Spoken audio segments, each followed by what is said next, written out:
This program is for discussion purpose only. Business Plus TV or any of our anchor does not bear any responsibility or liability towards the content.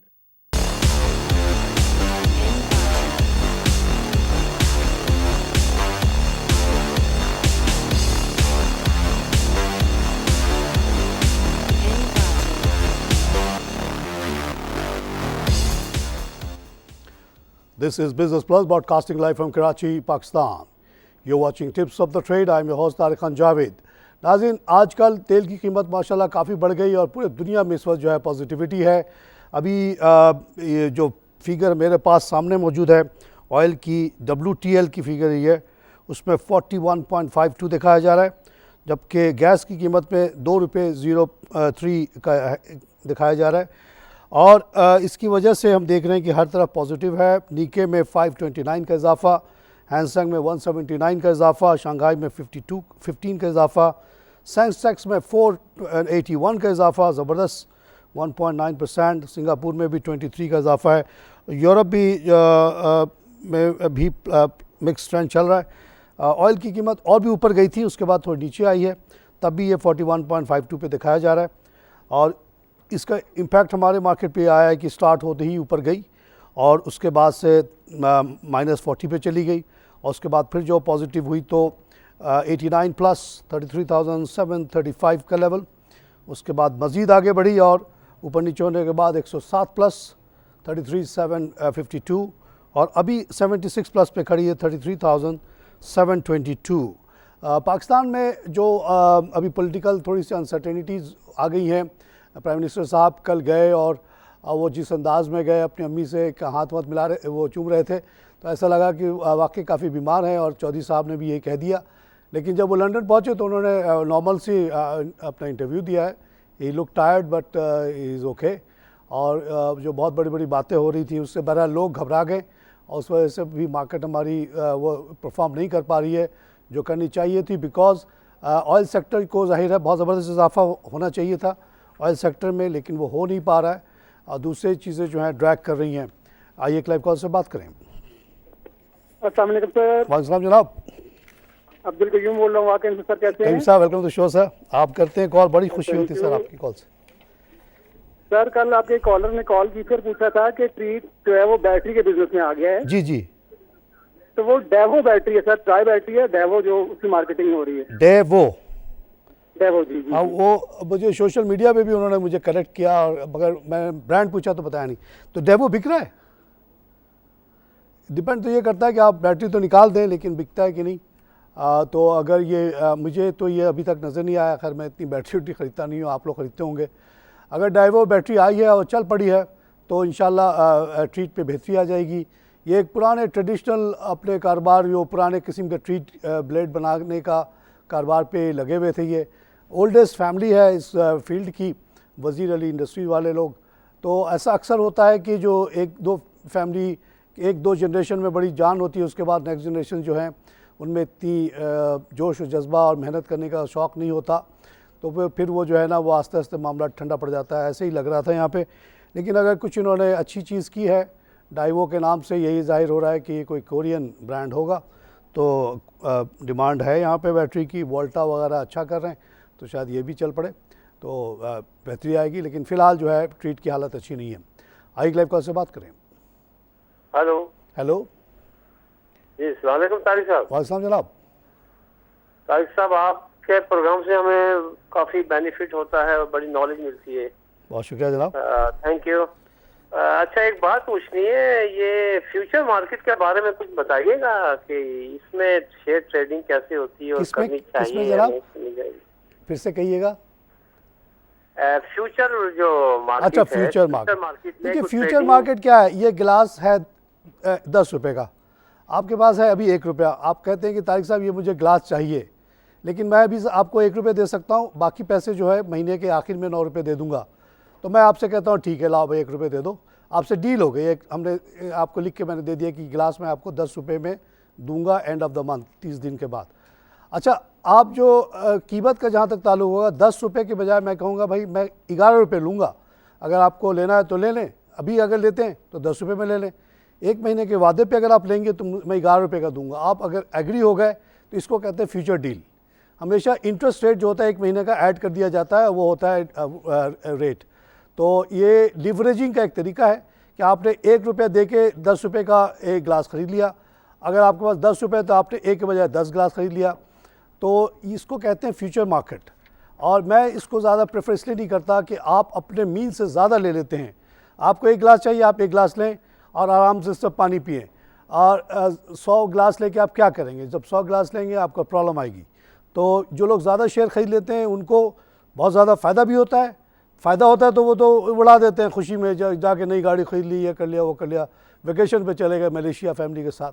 लेकिन जब loss होता है तो उनका बुरा हाल हो जाता है। इसलिए इस चक्कर में ना पड़े तो आपके लिए बेहतर है, एक आम आदमी के लिए।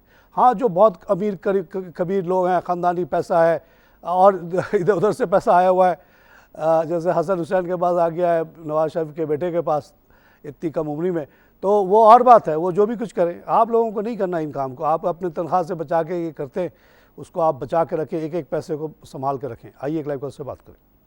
हेलो, अस्सलाम वालेकुम। हेलो, अस्सलाम वालेकुम। आवाज़ नहीं आ रही जनाब आपकी। हेलो, अस्सलाम वालेकुम। वालेकुम। सर, ये पूछ रहा था अगर आपकी कंपनी में कुछ शेयर खरीदना चाहें या कुछ करना चाहें, उसका तरीका क्या होगा? मेरी कंपनी में? जी सर। क्यों? मेरी कंपनी पब्लिक नहीं है। आपको एक फ़र्क समझना पड़ेगा। एक कंपनी के 4 अक़साम होते हैं। एक होता है कि आपने अपने नाम पे कंपनी बना ली, आप पे और कंपनी में कोई फ़र्क नहीं है। आपकी तमाम ज़ाती एसेट भी उस कंपनी के अंदर चली जाती है। आप जब किसी को उस कंपनी का चेक देंगे तो वो अगर कंपनी के पास वो पैसे नहीं है तो आपसे ले लेगा वो। तो दूसरा होता है पार्टनरशिप, कि 2 आदमी, 3 आदमी, 4 आदमी मिलकर एक पार्टनरशिप बना लेते हैं। उसमें भी हर पार्टनर एक दूसरे का गारंटर होता है। अगर 4 पार्टनर है, एक मजबूत है, तो सारी की सारी बल्ली जो है ना आ जाएगी पैसे वाले पे। इसके अलावा तीसरा जो किस्म में कंपनी, उसको कहते हैं लिमिटेड लायबिलिटी। उसमें हम ये कहते हैं कि हमारी जो ज़ाती एसेट है इसको आप नहीं छू सकते। मैंने एक कंपनी बनाई ABC, और उसके अंदर मैंने लगाया 10 लाख, मेरे भाई ने लगाया 10 लाख, मेरे दोस्तों ने लगाया 50 लाख, 1 करोड़ की हमने कंपनी बना दी। तो अब आप वो जो कंपनी जिसमें लिखा होता है LTD लिमिटेड, उसका मतलब ये होता है कि वो खुद एक एंटिटी है। तारिक खान का ज़ाती उससे कोई ताल्लुक़ नहीं है, मेरे भाई का ज़ाती ताल्लुक़ नहीं है, मेरे दोस्तों का ज़ाती ताल्लुक़ नहीं। हमारा सिर्फ ताल्लुक़ इतना है कि हमने 10 लाख रुपये उसमें लगाया हुआ है। वो अगर डूब गया तो हम ज़ाया हो जाएगा, अगर वो बढ़ के ज़्यादा का हो जाए तो हमारे फ़ायदा हो जाएगा। तो जब आप लिमिटेड लायबिलिटी का कोई चेक लेते हैं तो आप ये सोच लें कि वो आप उसके ज़ाती जो पीछे जो डायरेक्टर्स हैं उनको ज़ाती तौर पे नहीं पकड़ सकते। तो उसको कहते हैं लिमिटेड लायबिलिटी कंपनी। ये बहुत अच्छा व्हीकल है जिसकी वजह से दुनिया में इतनी बड़ी तरक्की हुई। उससे भी एक फर्दर स्टेज है पब्लिक लिमिटेड का। पब्लिक में ये होता है कि पहले तो आपने ग्रुप बनाया, उसके बाद कारोबार आपका चल पड़ा, आपने कहा यार कारोबार तो अच्छा है, क्यों ना हम आम लोगों को भी इसमें शामिल कर लें। तो उसको आप पब्लिक लिमिटेड में कन्वर्ट करते हैं और अपना शेयर जो है ना मार्केट में भेज देते हैं। फिर आपके शेयर होल्डर जो करोड़ों की तादाद में हो जाते हैं और आपके जो साइज़ है बढ़ जाता है, अनलिमिटेड हो जाता है। अगर कारोबार अच्छा है आप बार बार IPO करें, वो करें, राइट दे दें, IPO करें, आपको पैसा मिलता चला जाएगा, कारोबार बढ़ाते चले जाएंगे। दुनिया पब्लिक लिमिटेड कंपनी के जोर पे ही चल रही है। आइए लाइव कॉल से बात करें। हाँ भाई, अस्सलाम वालेकुम। वालेकुम जनाब। हाँ, मैं मोहम्मद अखील बोल रहा हूँ स्टील टाउन से। अतिक साहब साहब। हाँ, देखें, ये आपका जो प्रोग्राम है बहुत अच्छा है माशाल्लाह, लेकिन इकोनॉमी की एक ही नच तक महदूद ना करें, और भी इकोनॉमिक के शोबे हैं। ये स्टील का जो शोबा है ना पाकिस्तान में जब स्टील मिल बन रहा था तो ये 5 मिलियन टन से भी कम इसकी वो थी खपत, लेकिन अब जो है ना 10 मिलियन टन इसकी खपत है स्टील मिल की, और स्टील मिल जो बैठा है वो 0.1 मिलियन टन का था। तो जब भी फुल पैदावार हुई है तो वो 1.1 मिलियन टन तो कभी नहीं हुई, और अब 10 मिलियन टन जबकि स्टील की खपत है, उसके बावजूद स्टील मिल बंद है। ये बात समझ से बाहर है। और जिस चीज़ की इतनी ज़्यादा डिमांड हो उसकी तो मार्केटिंग रिसर्च की ज़रूरत ही नहीं है, आप बनाएं और बेचें। तो ये बड़े अफसोस की बात है कि स्टील मिल क्यों बंद हुआ, और इसमें कौन शामिल है। अतिक साहब, आपने कहा कि मेरा शो तो खैर आप जैसे लोग कॉल करते हैं वैसे, आपने अब स्टील की बात छेड़ दी तो अब मैं स्टील पे बात करूँगा बहुत देर तक। कोई शेयर का पूछता है तो ज़ाहिर है शेयर का ही बताना पड़ता है। इसके अलावा देखिए, हमारे यहाँ 9 बजे हमारा वाहिद चैनल है पूरे पाकिस्तान में, बल्कि पूरी दुनिया में मैं चैलेंज करता हूँ, ये बिज़नेस प्लस TV, जो सुबह 9 बजे से लाइव शो शुरू कर देता है। 9 बजे हमारा बहुत अच्छा शो होता है जिसमें 2 एक्सपर्ट बैठते हैं और तमाम मामला पे डिस्कशन करते हैं, इकनॉमिक सब चीज़। उसके बाद 10 बजे हमारा एक और शो होता है, हमारे गुल साहब करते हैं, बेहतरीन एंकर हैं, बाहर से आए, उनका शो ज़बरदस्त है, इन फोकस। उसके बाद जुनैद साहब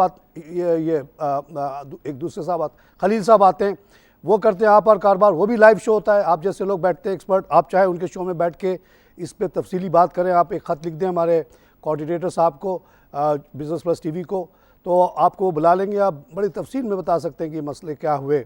हम तो आप जैसे लोगों के इंतज़ार में रहते हैं कि आएँ और बोलें।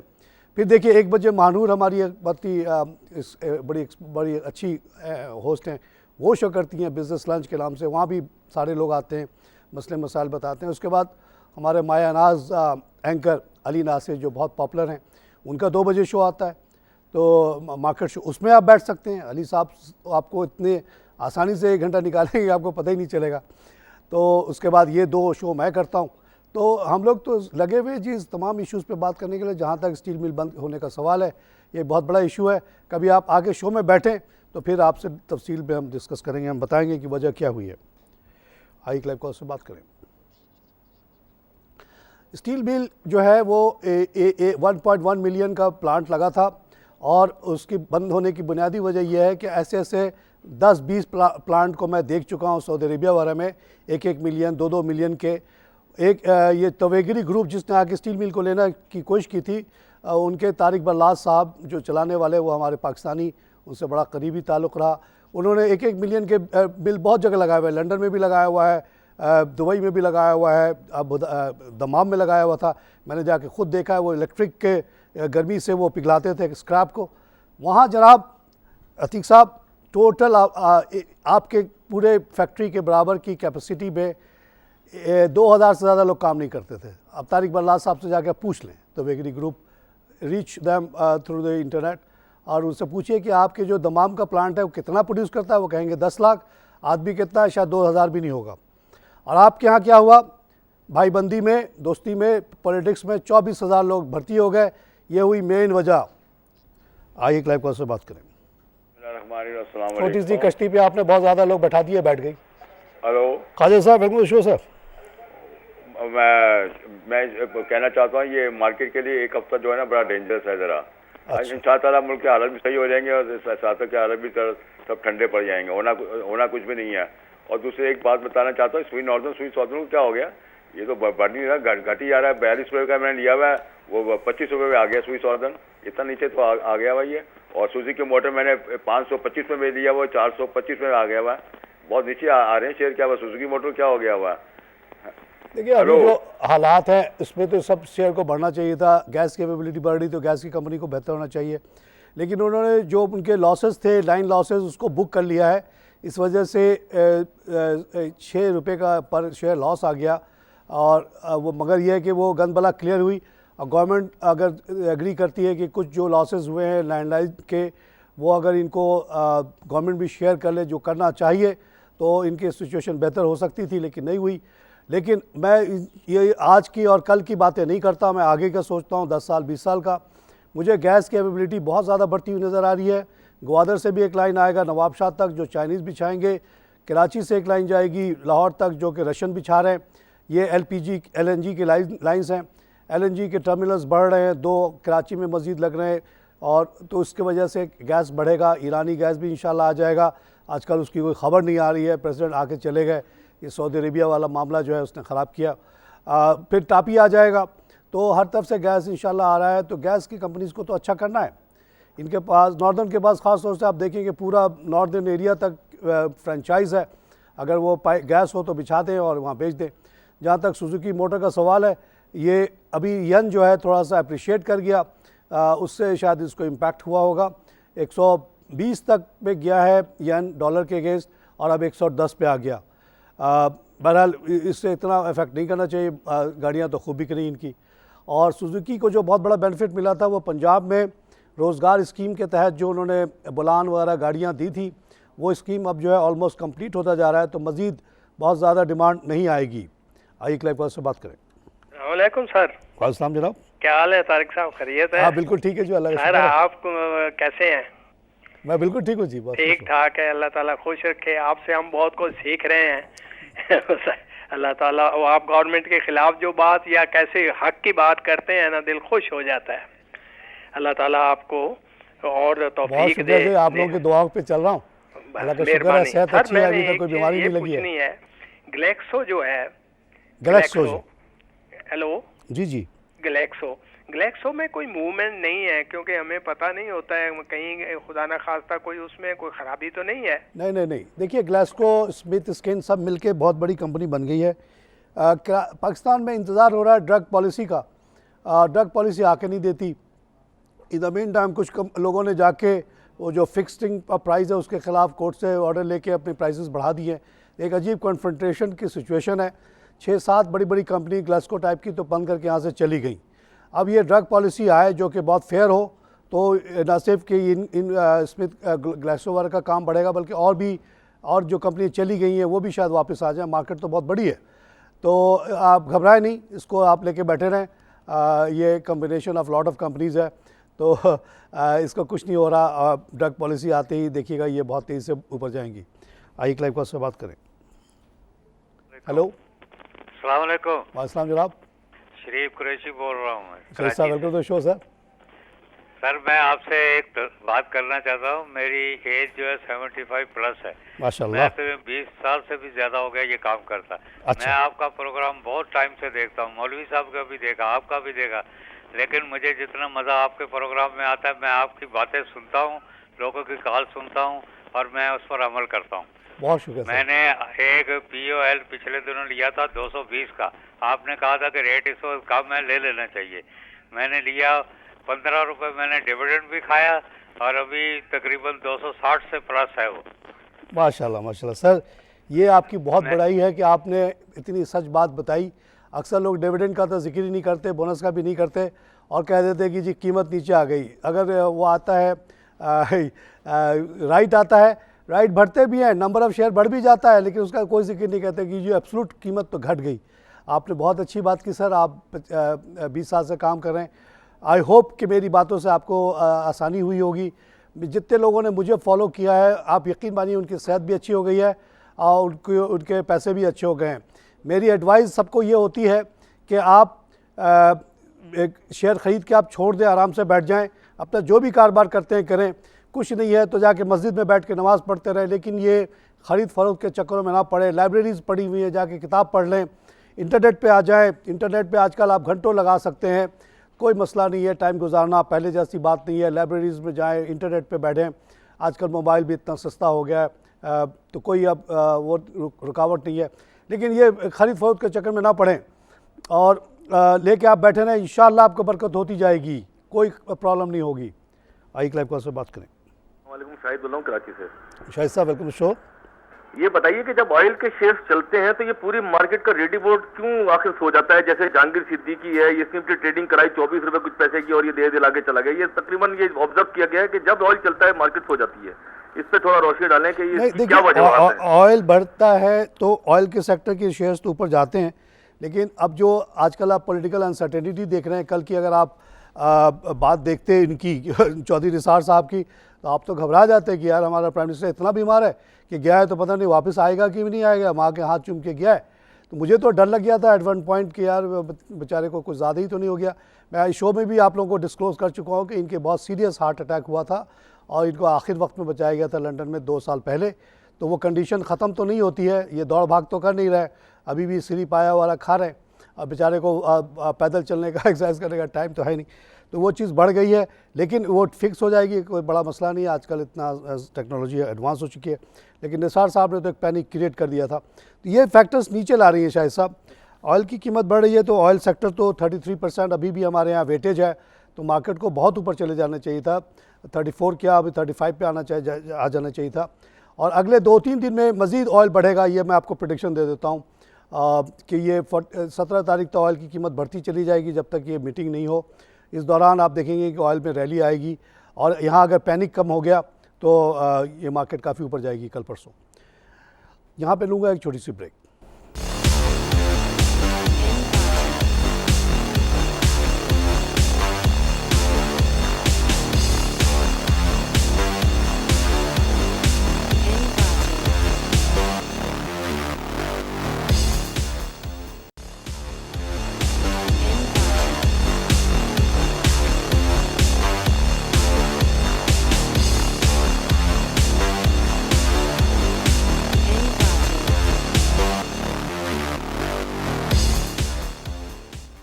Welcome back to tips of the trade. नाज़रीन, आज मैं आते आते थोड़ा सा लेट ऑलमोस्ट हो गया, मगर इत्तेफाक से वक्त पे प्रोग्राम शुरू हो गया। भागते भागते चला के गाड़ी आया हूँ। वजह ये हुई कि मैंने एक ज़ुबैर साहब, हमारे पुराने कुलीग जो 7 बजे यहाँ शो करते थे फोकस ऑन न्यूज़, वो आजकल मिनिस्टर बन गए हैं नवाज़ शरीफ के। तो उन्होंने मुनासिब समझा कि वो नवाज़ शरीफ साहब की फैमिली को डिफेंड करे और उन्होंने एक ट्विटर लिखा। उनका ट्विटर है real_M ज़ुबैर कि जी फैमिली में तो दौलत बढ़ती है, इसमें ऐसी क्या बात है, ये तो ख़ानदानी रईस लोग हैं, तो पोतों को भी दौलत मिल गई। तो उसके ऊपर मैंने एक उनको लिखा, फेसबुक पे अभी मौजूद है, जाके आप पढ़ सकते हैं। मैंने कहा कि जहाँ तक मेरी इतलात हैं, जो लाहौर हाई कोर्ट की इतलात हैं, उसके मुताबिक इस फैमिली के ख़िलाफ़ 10 बिलियन रुपीस का डिक्रीज़ हैं मुख्तलिफ बैंकों के। ये वो कर्ज़ा जो इन्होंने 80s और 90s के शुरू में लिया था और ये कारोबार किया, बहुत सारी फैक्ट्री लगाई, सब के सब बंद हो गई due to victimisation, due to lack of attention नहीं दिया इन्होंने, और वो 10 बिलियन हो गया। और उस इनके तमाम जो एसेट अटैच हैं, डायरेक्टर्स गारंटर सब के, उसकी कीमत 6.4 बिलियन किसी ने लगाई थी पिछले साल। तो इस हाई कोर्ट ने रिजेक्ट कर दिया था, ये सोचते हुए कि इनके किसी बेटे का है। तो मैंने ये सवाल उठाया है इंटरनेट पे, और ये मरियम और नवाज़, शहबाज सबको भेजा, आप देख सकते हैं, इमरान खान को भी भेज दिया।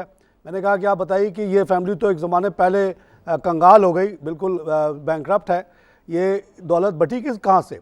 हसन हुसैन के पास इतना पैसा है कहाँ से? जहाँ तक सऊदी अरेबिया में स्टील मिल लगाने का सवाल है, 2004 तक मैं वहाँ रीजनल क्रेडिट मैनेजर रहा हूँ। एक रिक्वेस्ट आई थी जद्दे से कि जी हमें ये नवाज़ फैमिली स्टील लगाना चाहती है, हम लोगों ने रिजेक्ट कर दिया था। वजह यह कि स्टील इंडस्ट्री बहुत ही टफ़ इंडस्ट्री है, 67% तो एनर्जी कॉस्ट उसमें है, उससे पैसा कमाना जुए शीर लाने के बराबर है। और वहाँ पे मुझे नहीं पता कि उन्होंने फैक्ट्री लगाई थी या नहीं लगाई थी। अगर लगाई भी थी तो इतना पैसा कोई इंडस्ट्री में नहीं कमा सकता इतनी जल्दी और इतनी कम उम्र में।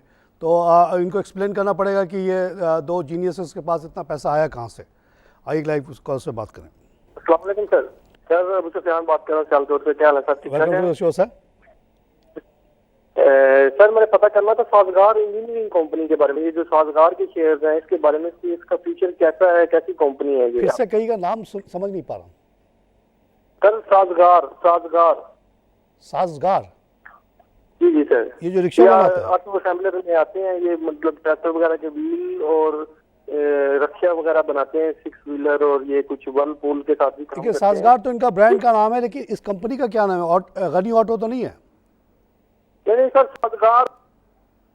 साजगार का कोई हमने नाम तो नहीं देखा जनाब एज ए शेयर, मेरी नज़र से तो नहीं गुजरा।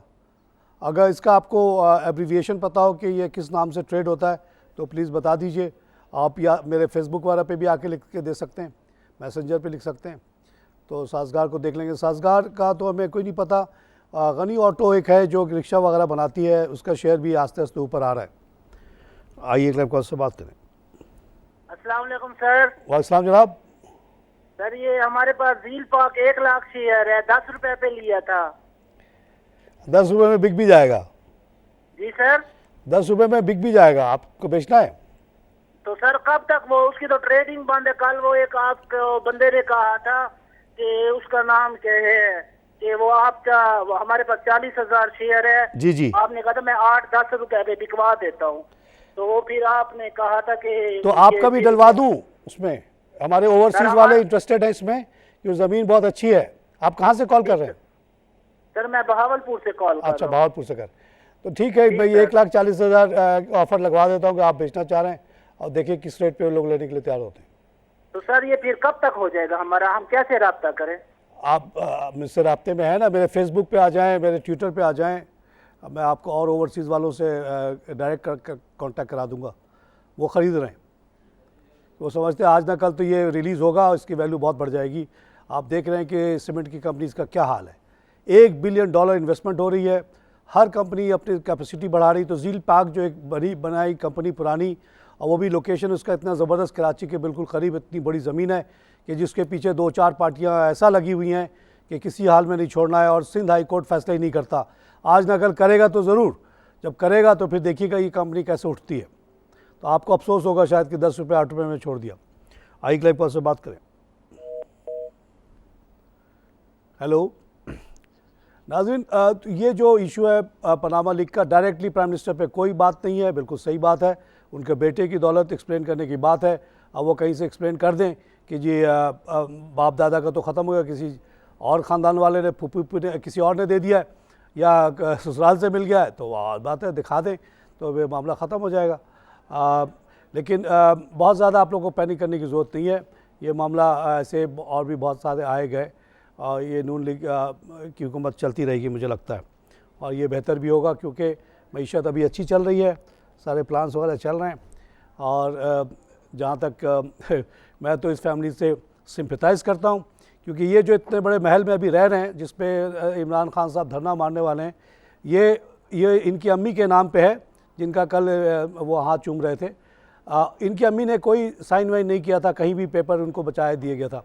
इनके ख्याल में वालिद ने भी किया हुआ था, तमाम बच्चों ने किया हुआ था, जैसा कि स्टैंडर्ड है, प्रैक्टिस है पाकिस्तान में, कि अगर आप, जैसे मेरी कंपनी डेनवर है, अब मैं जाऊँ, हम लोग 7-8 डायरेक्टर्स हैं, तो हम अपनी जायदाद तो उनको देंगे ही देंगे कि भाई ये ले लें, इतनी बड़ी फैक्ट्री है, इसकी इतनी वैल्यू है, उसका आप 1/4 दे दें, आधा दे दें। फिर भी बैंक वाले इंसिस्ट करेंगे कि तारिक खान की पर्सनल गारंटी चाहिए, मेरे और डायरेक्टर्स की पर्सनल गारंटी चाहिए, और इसी वजह से हम लोग कर्जा लेने जाते ही नहीं हैं। क्यों मैं अपनी पर्सनल गारंटी क्यों दूँ? मैं तो अपने जो कुछ लगाया हुआ उस कंपनी में लगाया हुआ है, बस ख़त्म। लिमिटेड लायबिलिटी कंपनी का फ़ायदा क्या हुआ? फिर तो मैं पार्टनरशिप बना लूँ जिसमें टैक्स वैक्स की बड़ी आसानियाँ हैं, इतने आपको बैलेंस शीट ये वो नहीं बनाने पड़ते। तो यहाँ पे बड़ा बुरा प्रैक्टिस है, हर बोरोवर से हर चीज़ हर आदमी से साइन करवा लेते हैं ये लोग, अनलिमिटेड गारंटीज़।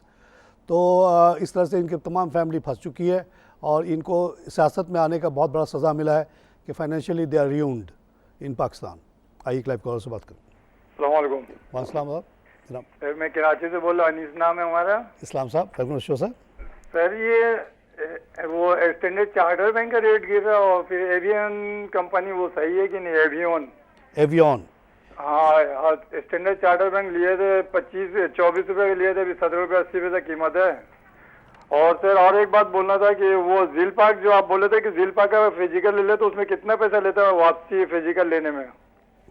फिजिकल, आपके पास फिजिकल शेयर है? हेलो, तो अगर मैं फिजिकल लेता हूँ तो कितना पैसा देना पड़ेगा उसको? फिजिकल तो देखिए ना, आप आपस में एक दूसरे से डील करेंगे ना, किसी के पास पड़ा होगा वो आपको ट्रांसफ़र लेटर साइन करके दे देगा, आप ले लेंगे, वो सस्ते में मिल जाएगा आपको। अगर वो सीडीसी में होगा तो आपको थोड़ा महंगा मिलेगा। आप इस चक्कर में ना पड़ें, ये पता नहीं है यार कितने साल ये बड़े बड़े लोगों का खेल है।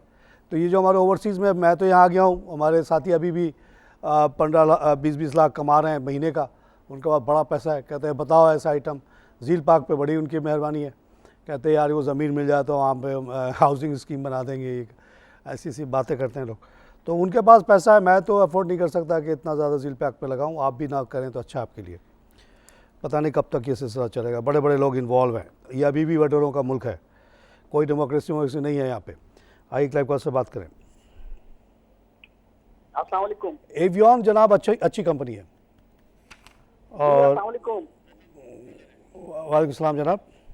जी सर, राहत अहमद बात कर रहा हूँ। सर कैसे हैं आप? हाँ मैं ठीक हूँ साहब। अच्छा सर, आप मेरे साथ फेसबुक पे भी ऐड हैं, आपसे अक्सर बात होती रहती है। अच्छा जी। अच्छा, मुझे ये पूछना था, ये फातिमा फर्टिलाइजर वाले शेयर्स को क्या हो गया, एक इसके बारे में बता दें। और ये EFUG ये वाला जो शेयर है, कौन सा? EFU इंश्योरेंस, जनरल इंश्योरेंस जी। अच्छा, हाँ, उस पर क्या प्रॉब्लम हुई आपको EFU में? ये असल में मैंने रखे हैं अपने पास, तो काफी नीचे आ गया ये शेयर। तो इसने कोई वाला भी काफी नीचे आया। इसने कोई बोनस तो नहीं दिया? या मैं हमें भी कुछ दिया था। बोनस दिया है?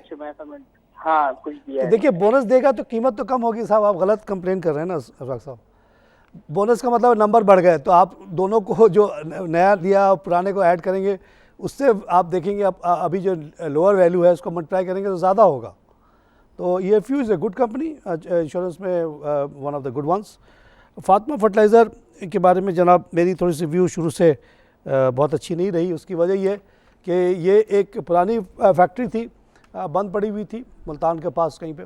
उसको आरिफ हबीब साहब ने एक ब्रांड न्यू कंपनी के सूरत में पेश किया, 250 का वो पेपर इशू कर दिया, आम लोगों ने पढ़ा ही नहीं उसको। तो उनको ये बात नहीं पता चली कि पुरानी कंपनी के पुराने जो डेट्स हैं और इंटरेस्ट है वो कैरी फॉरवर्ड कर रहा है, वो ड्रैग करता है इस कंपनी को। एक फ्रेश कंपनी बनती है, फ्रेश कैपिटल, फ्रेश सब कुछ, तो वो एक अलग चीज़ होती है। ब्रांड न्यू प्लांट भी होता है, ज़ाहिर है पुराने प्लांट और नए प्लांट में तो फ़र्क होता है। तो इस लिहाज से ये थोड़ी सी प्रॉब्लम है और इसको मैं ज़्यादा पसंद नहीं करता। आइए लाइव पर से बात करें। अस्सलाम वालेकुम। वालेकुम जनाब, शरीफ कुरैशी बोल रहा हूँ। अभी थोड़ी देर पहले बात हुई, मुझे ये पूछना था, ये दादा भाई जो है जी जी, ये घुटनों में बैठा हुआ है कि हालांकि सीमेंट तो हर जगह मिलता है, ये दादा भाई सीमेंट पता नहीं क्या बात है, 1 पैसे की वो वैल्यू। वो तो बंद पड़ा है ना प्लांट। उसको मैंने अभी ख़त लिखा, TCS से भेजा, उनके वेबसाइट था बड़ा खूबसूरत सा, उस पर वो सीमेंट की फैक्ट्री भी दिखा रहे हैं, डिफेंस में ऑफिस का भी एड्रेस था, उसको भेजा तो वापस आ गया वो। इसके बाद ये पार्टी बिल्कुल ही भाग गई है और हमारा पैसा लगता है इन्होंने कहीं और लगा दिया है। मगर प्लांट शायद अभी भी मौजूद है, उसकी एक वैल्यू है। जैसे आप दीवान सीमेंट को आपने उठते हुए देखा, इसको भी मैंने कहा, इसके इत्तेफाक से मैं इनिशियल बहुत बड़ा शेयर होल्डर हूँ। ये साहब आए थे दुबई, बहरीन, जब मैं वहाँ होता था, और एम्बेसी और पाकिस्तान कल्चरल सेंटर के बिहाफ पे उनको हमने बड़ा वहाँ पे उनको प्रोपेगेंडा किया, उनको बुलाया, बैठाया क्लब में और उनकी हमने तारीफ़ें की कि भाई आए हैं बेचारे, फैक्ट्री बढ़ा कर रहे हैं, ले लें शेयर। तो मैंने भी बहुत सारे ले लिया था। उसका एक लेटर आया मेरे पास, उसके बाद से इस कंपनी का कुछ पता ही नहीं चला। आजकल एक बिल्डिंग मुझे नज़र आती है चुंदरीगढ़, ये शाला फैसल पे, दादा भाई सेंटर के नाम से, शायद वहाँ पैसा चला गया हमारा। तो ये इस पार्टी ने बड़ा डिसअपॉइंट किया है। अभी मैं इनको एक ख़त और लिखूँगा, उसके बाद मैं मैटर को लेके जाऊँगा SCCP और NAB के पास। आइए एक लाइव कॉल से बात करें। अस्सलाम वालेकुम। मकसद होगा कि ये फैक्ट्री मिल जाए हमें, आप और मिल के हम चलाएँगे इसको, बहुत बड़ी वैल्यू है इसकी। अस्सलाम वालेकुम। वालेकुम जनाब। जनाब ये झील पार्क सीमेंट फैक्ट्री जो है ये हैदराबाद टंडोमल खान रोड पर वाक़ है। जी जी, नहीं आप बताते हैं ना ये सुपर हाईवे के पास, तो ये यानी ये टंडोमल खान रोड पर है सर। वहाँ पे भी है और इधर भी बहुत बड़ी इसकी ज़मीन है। ये थट्टा के और सुपर हाईवे के दरमियान भी बहुत बड़ी ज़मीन है इसकी, उसके ऊपर असल लड़ाई चल रही है। बहुत बड़ी कमर्शियल वैल्यू है इसकी। अब आप देखें कि शहर कहाँ पहुँच गया। Bahria town 54 kilometers away from Karachi, DHA town another 70 kilometer पे।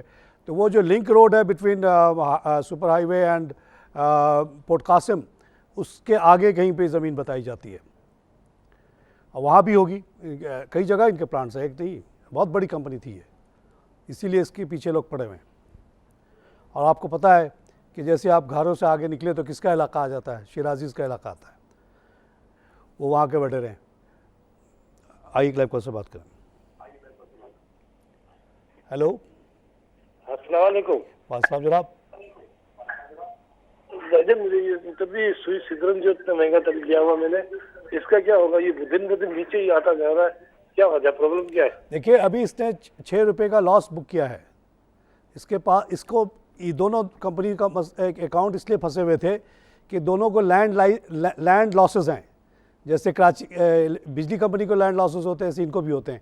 मैं ऐसे बहुत सारे शहर कराची के बाहर, थोड़े से बाहर इलाके जानता हूँ जहाँ ये गैस बड़े आसानी से सब घरों में आ रहा है, लेकिन वो कुंडा है, वो असली उसको सुई साधन को कुछ नहीं मिलता, उनके कुछ ऑफिशियल्स को मिलता होगा। जैसे बिजली कुंडे पे चलती है वैसे गैस भी चलती है। उसका जो लॉस है वो 6 बिलियन के करीब है दोनों कंपनी को मिला के। तो ये दोनों कंपनी गवर्नमेंट से कहती थी कि हमें आप इसको कवर करें, इस लॉस को, क्योंकि लॉ एंड ऑर्डर की वजह से हमारा कसूर कोई नहीं।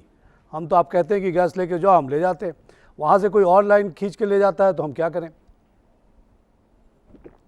कराची शहर के बाहर के मसाफाती इलाकों में वहाँ हमारी रेंजर, हमारी पुलिस कुछ नहीं कर पाती इन लैंड माफियाज़ के ख़िलाफ़। भले कराची शहर में गैस ना हो, बिजली ना हो, उन इलाकों में गैस भी होता है, बिजली भी होता है, पानी भी होता है। इतना पानी होता है कि कई जगह तो पानी की वजह से डैमेज हो गया। आइए क्लाइव का से बात करेंगे। नाज़रीन, अब प्रोग्राम का वक्त ख़त्म हो रहा है। जाते जाते जल्दी से मैं आप लोगों को वो जो अच्छे शेयर्स मुझे आज लगते हैं बेस्ड ऑन टर्नओवर, वो नाम बता देता हूँ। जिसका नाम ना लें, लूँ, उससे दूर रहें तो अच्छा आपके लिए। दीवान सीमेंट आज 35 पैसे बढ़ के 15 रुपये का हो गया। इस रेट पे भी शायद आप ले सकते हैं, थोड़ा बहुत ले, ज़्यादा ना लें। नेशनल बैंक एक्स डिविडेंड होके 52 का है, 17 पैसे बढ़ा हुआ, 7 मिलियन का काम हुआ, ले लें इसको। पाक रिफाइनरी में 2 रुपये का इजाफा है, 44.88, 5.9 मिलियन का काम हुआ, ले लें इसको।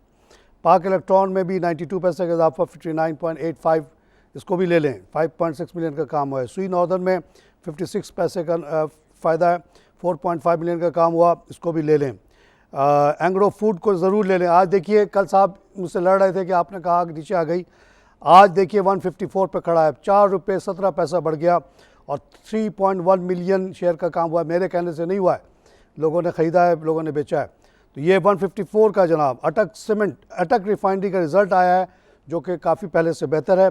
उसमें 11 रुपये का इजाफा हुआ और 239 का हो गया, इसको ज़रूर ले लें। सुई साउदर्न में 7 पैसे की कमी है, ले लें।